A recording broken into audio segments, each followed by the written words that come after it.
আমি কোর্টকে সম্মান করি, কিন্তু যে ব্যক্তি এই রায় দিয়েছে যে ওবিসি রিজার্ভেশন থেকে মুসলিমদের বাদ দিতে হবে, আমি তাদের রায় মানি না, আমি মানব না। ওবিসি রিজার্ভেশন চলবে, এর জন্য উচ্চতর কোর্টে যেতে হলে যাব। আজকে দুর্নীতি শেখাচ্ছ তোমরা, চিরকুটে চাকরি দিয়েছো। একটাও WBCS অফিসার আলিমউদ্দিন স্ট্রিট ছাড়া হয়নি। আর টিচারের চাকরি পেত কারা? গণশক্তিতে যারা কাজ করতো সাংবাদিক, তাদের বউয়েরা চাকরি পেত, কোনো পরীক্ষা দিতে হতো না। আর আজকে তো পরীক্ষা নিয়ে চাকরি হয়। তোমাদের এত হিংসে কিসের? বিজেপি সবচেয়ে বড় বন্ধু, তাই মনে রাখবেন, একটি ভোটও সিপিএমকে দেবেন না, একটি ভোটও বিজেপিকে দেবেন না। কয়েকদিন ধরে বিজেপির দেখছিলেন প্রধানমন্ত্রী মহাশয় কতগুলো আজে বাজে কথা বলছিলেন, বক বক বকম করছিলেন। পরিকল্পনা ছিল তার পেছনে। পরিকল্পনাটা আজকে ক্লিয়ার হয়ে গেছে। একটা পরিকল্পনাটা কি? বারবার বলেছে যে মুসলিমরা নাকি জিতে গিয়ে তপশিলীদের সংরক্ষণ তুলে দেবে। বলেছিল কি বলেনি? বলেছিল কি বলেনি? হিন্দু মুসলমানে ভাগাভাগি করে দিচ্ছেন দেশের প্রধানমন্ত্রী।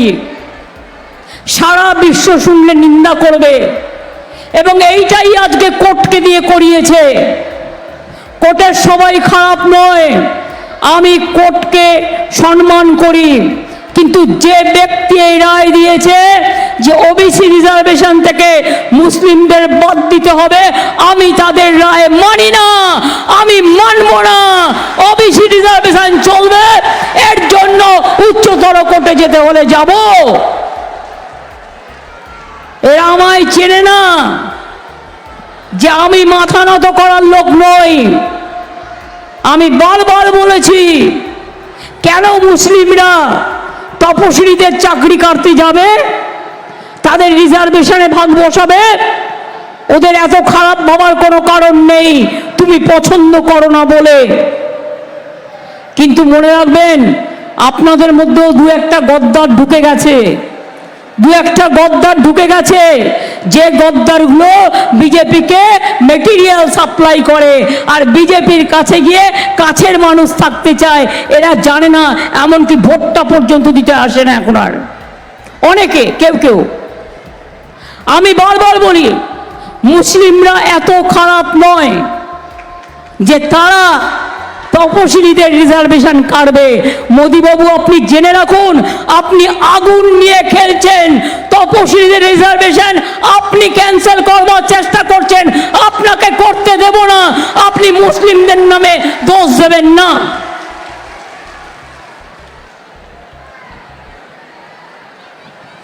ওবিসি রিজার্ভেশনে শুধু সংখ্যালঘুদেরটা বাদ দিয়ে দিলেন, এটা কোনো আইন হয়?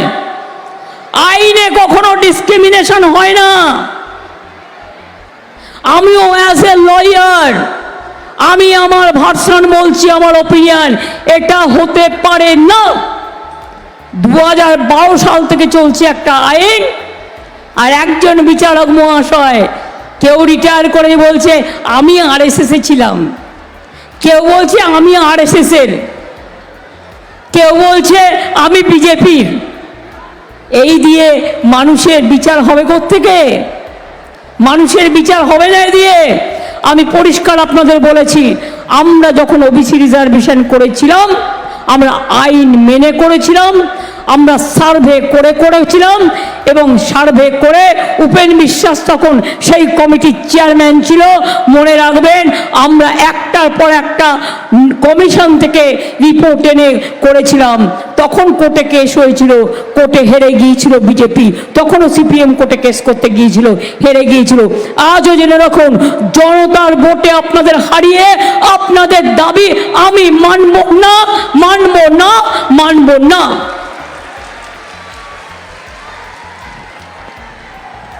তপশিলী ভাই বোনেরা আসল কারণটা জেনে রাখুন, সংখ্যালঘুদের জেনে রাখা প্রয়োজন আছে।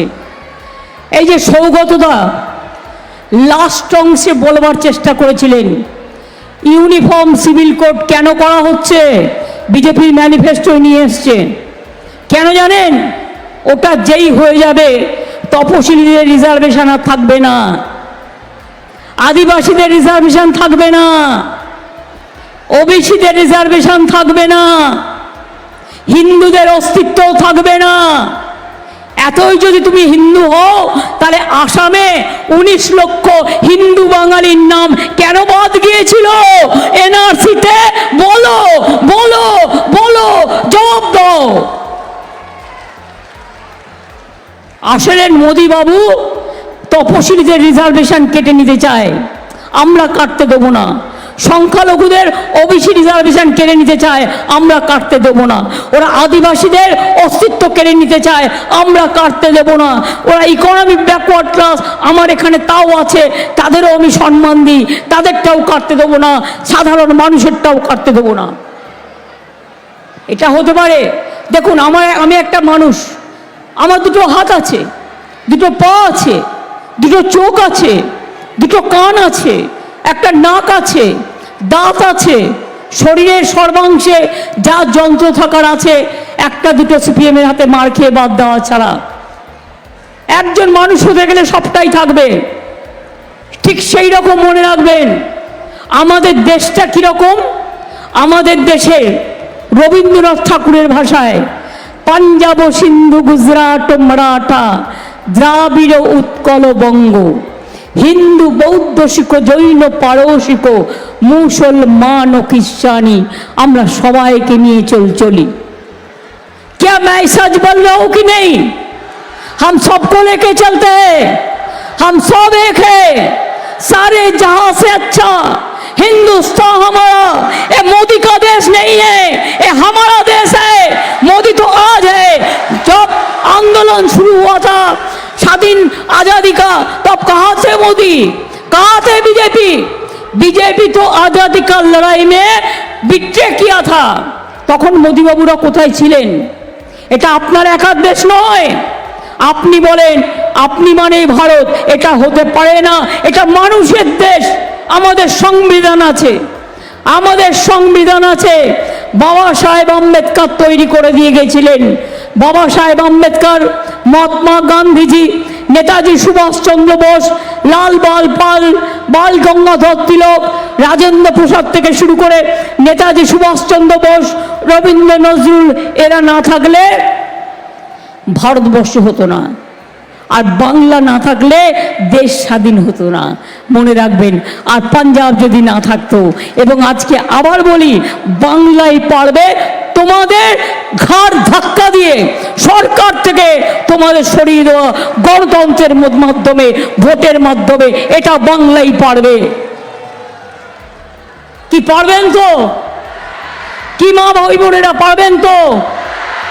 এই কটা দিন অনেক চক্রান্তের জাল হবে, অনেক চক্রান্ত হবে। হিন্দু মুসলমানে লাগিয়ে দেওয়ার চেষ্টা হবে।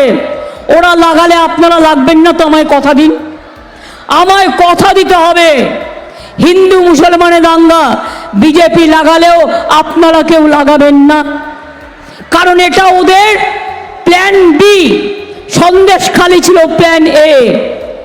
কয়েকদিন আগে রাজবংশীদের একটা মন্দিরে আঘাত করেছিল, একটা মসজিদে আঘাত হয়েছিল, ওটাও বিজেপি করেছিল, প্ল্যান বি। প্ল্যান সি আজকে একজনকে দিয়ে ওবিসি রিজার্ভেশনের নামে একদল রেখে দিয়েছে, একদল বাদ দিয়েছে। হিন্দুদের রেখে দিয়েছে, মুসলিমদের বাদ দিয়েছে, হিন্দুদের সবাইকে রাখেনি।